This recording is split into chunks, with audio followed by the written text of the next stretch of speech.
Kisah Rasulullah dan gerombolan jin. Dahulu, Nabi Muhammad tidak hanya berdakwah kepada manusia saja, tetapi juga kepada bangsa jin. Dalam berdakwah, Rasulullah kerap mendapati perlawanan dari orang-orang kafir. Berkaitan dengan bangsa jin, Nabi pernah menyampaikan jikalau ada 3 macam jenis jin. Di antaranya, ada jin yang memiliki sayap serta bisa terbang di udara. Lalu ada jin berjenis ular, dan ada jenis jin yang kerjanya mondar-mandir pergi dan berangkat. Dalam kitab Sahih Muslim dikisahkan, dahulu Ibnu Mas'ud pernah pergi bersama Nabi Muhammad pada suatu malam. Lalu sampailah mereka pada suatu lembah dan singgah di sana. Tiba-tiba Nabi Muhammad menghilang. Ibnu Mas'ud sangat khawatir jikalau Nabi diculik jin atau dibunuh musuh. Ibnu Mas'ud lalu mencari Nabi dan bermalam di sana. Malam itu sungguh mencengangkan dan terasa sangat buruk. Ibnu Mas'ud sangat khawatir atas hilangnya Nabi Muhammad SAW. Ketika menjelang subuh, tiba-tiba muncullah Nabi dari arah horo atau gua. Ibnu Mas'ud harus bertanya kepada Nabi, "Ya Rasulullah, kami semalam kehilangan engkau, dan kami kesana kemari mencari engkau tapi tak ketemu. Maka kami tinggal dan bermalam dengan sangat buruk dan khawatir." Nabi lalu menjawab, "Ada segerombolan jin mendatangiku dan mengundang diriku untuk pergi bersamanya agar kubacakan Al-Quran kepada mereka." Kemudian pergilah Nabi dan para sahabat melihat jejak perapian jin-jin itu. Dalam suatu hadis dikisahkan juga bahwa bangsa jin pernah meminta makanan kepada Nabi Muhammad. Nabi bersabda, jikalau makanan jin adalah tulang-tulang hewan yang disembelih dengan menyebut nama Allah, dan setiap ninja atau kotoran adalah makanan peliharaan jin-jin. Jadi, bahan makanan jin muslim adalah tulang-tulang dari hewan yang disembelih dengan menyebut nama Allah. Sedangkan jin kafir atau setan tak akan bisa memakan makanan yang dibacakan nama Allah. Ada kisah yang mirip dengan kisah di atas. Diriwayatkan Imam Tabrani dari Zubair bin Awam. Di suatu hari pernah Nabi melaksanakan sholat Aisyah di Masjid Madinah. Kemudian setelah selesai sholat Aisyah, bertanyalah Nabi kepada para sahabat, "Siapakah di antara kalian yang berkeinginan bertemu utusan jin malam ini?" Para sahabat hanya bisa terdiam dan tidak ada yang bersuara. Nabi sampai mengulangi pertanyaan itu sampai 3 kali. Kemudian berjalanlah Nabi menghampiri Zubair dan menggandeng tangan Zubair. Kemudian Nabi mengajak Zubair pergi menjauhi kota Madinah. Dan sampailah di hamparan lapangan luas.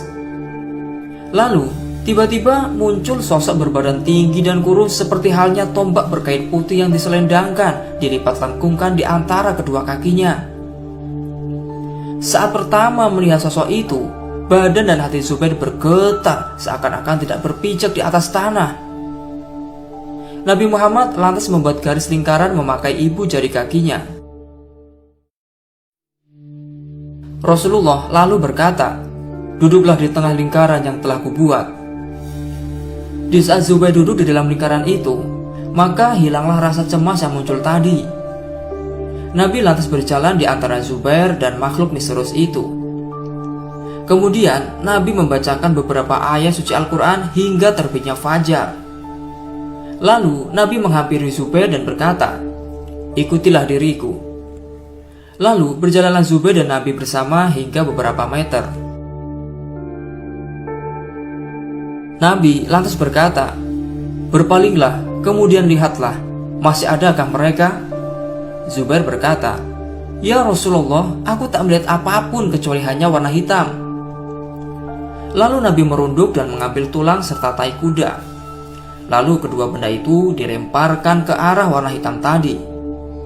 Lalu Nabi Muhammad menjelaskan jikalau sosok itu adalah utusan jin yang meminta perbekalan makanan. Dari sinilah maka kita tak boleh memakai tulang atau tai kuda yang sudah dikeringkan untuk bersuci, karena hal itu adalah makanan bangsa jin. Diriwayatkan dari Asy-Syafi'i dan Baihaqi, dikisahkan bahwa dahulu ada seorang pria dari golongan kaum Ansor hendak pergi melaksanakan ibadah sholat. Tiba-tiba pria itu lalu kerasukan jin dan dibawa entah kemana. Akibat kejadian itu, keluarga pria itu menganggap bahwa dirinya telah mati. Pria itu sebenarnya sudah memiliki seorang istri. Namun setelah si pria dikabarkan menghilang, sang istri memilih untuk menikah lagi. Dan tidak disangka, sejak beberapa hari menghilang, pria itu akhirnya kembali lagi ke Madinah. Lalu bertemulah ia dengan sahabat Umar bin Khattab. Sahabat Umar lalu menanyakan mengenai keberadaan pria itu selama ini. Lalu pria Ansor itu menceritakan kisah horornya.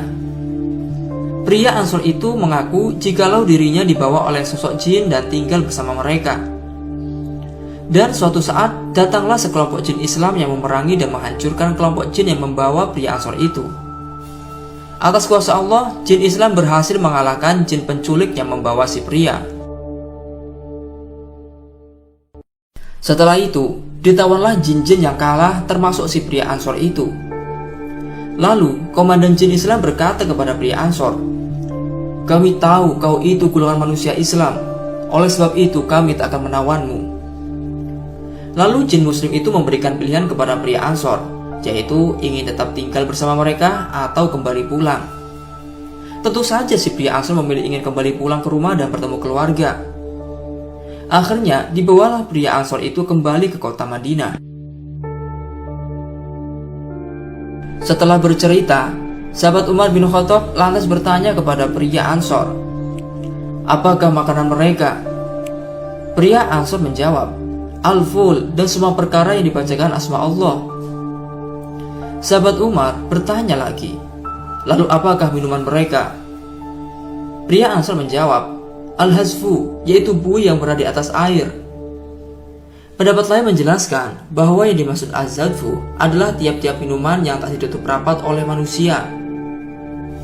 Nah, semoga kisah ini bermanfaat. Wallahu a'lamu bishawab.